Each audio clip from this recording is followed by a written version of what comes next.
The Galactic Academy's Xenobiology lecture hall fell silent, as Instructor Vrelnak's crystalline form shimmered with what could only be described as academic superiority. His 6 eyes swept across the assembled students from 47 different species, pausing momentarily on the 2 humans seated in the back row. And this, Vrelnak announced, projecting a holographic image of a double helix, is the genetic structure of the species calling themselves humans. Note the primitive carbon-based design, the laughably inefficient cellular repair mechanisms, and the complete absence of any quantum-entangled neural pathways.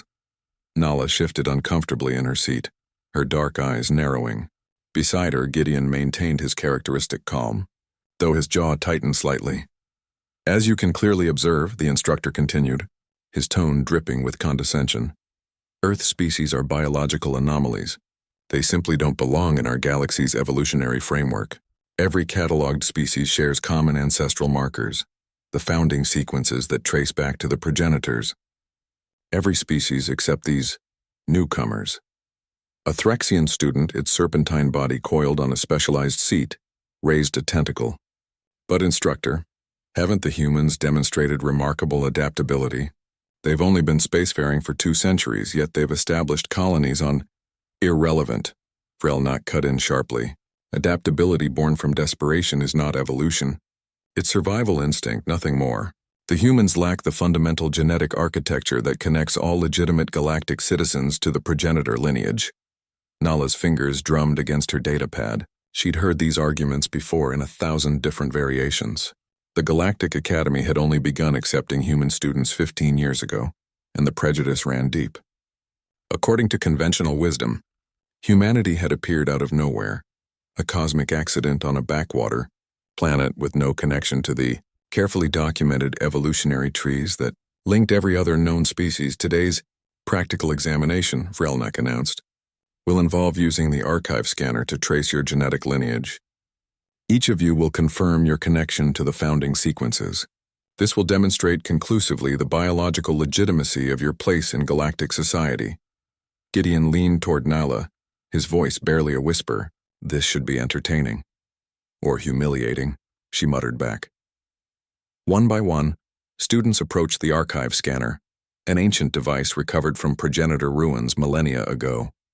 It was said to contain genetic records spanning 3 billion years of galactic evolution.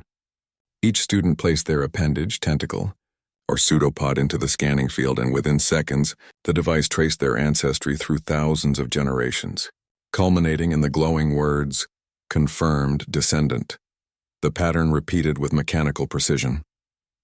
Threxians, Cortani, Velshara, even the gaseous Numans, all confirmed as descendants of the progenitor lineage. Finally, only the humans remained. Miss Nala, Vrelnak said, his tone suggesting he was about to prove a point. Please proceed. Nala stood acutely aware of dozens of alien eyes tracking her movement. She approached the scanner, the device humming with ancient energy. Taking a deep breath, she placed her hand into the scanning field. The scanner's hum changed pitch. Then it began to emit a sound no one had ever heard before, a deep, resonant pulse that seemed to vibrate through the very foundation of the lecture hall. Vrelnak's crystalline structure flickered with confusion. That's not a standard response. The device must be malfunctioning. The holographic display exploded to life, but instead of the simple ancestral tree everyone expected, a cascade of data began flowing across every surface in the room. Genetic sequences, evolutionary timelines, mathematical formulas all spiraling outward from a single point, and then words materialized in the air, glowing with an intensity that made several students shield their optical organs. Correction. Not descendant. Classification. Founder. The lecture hall erupted.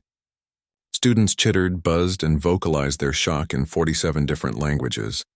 Vrelnak's form flickered so rapidly he appeared to be strobing. Impossible, he shouted. The scanner is clearly defective. This cannot... Gideon, Nala called out, her voice steady despite the chaos. Your turn. Gideon approached calmly, almost casually. He placed his hand in the scanner, the same resonant pulse, the same cascade of data. Correction, not descendant. Classification, founder. This time the scanner didn't stop. The holographic display began showing something else, something that made the blood drain from Vrelnak's vascular system, if he had one. It was showing the progenitor genome. And overlaid against it, in perfect clarity, was the human genome, not as a derivative, not as a descendant, as the template. The progenitors, a Velshara student whispered, her translator barely functioning through her shock. The progenitors were human? The data told the story the galaxy had forgotten. 3 billion years ago, humanity had reached the stars. They had seeded world after world with life, modifying and adapting their own genetic code to suit countless environments. They had created the foundations of every species in the galaxy. And then something had happened. A calamity the records couldn't quite capture.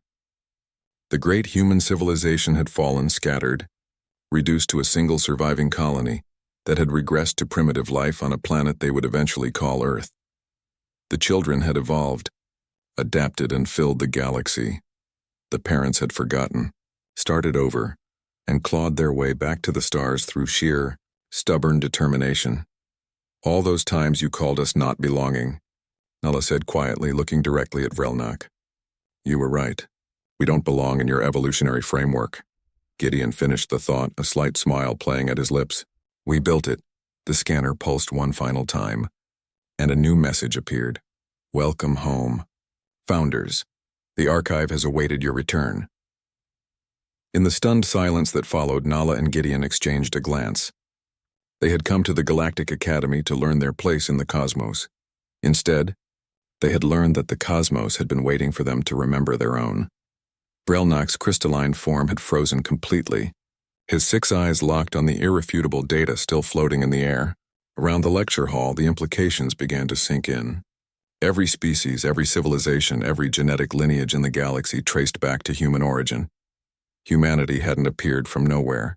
Humanity had been here first, and now, humanity had come home.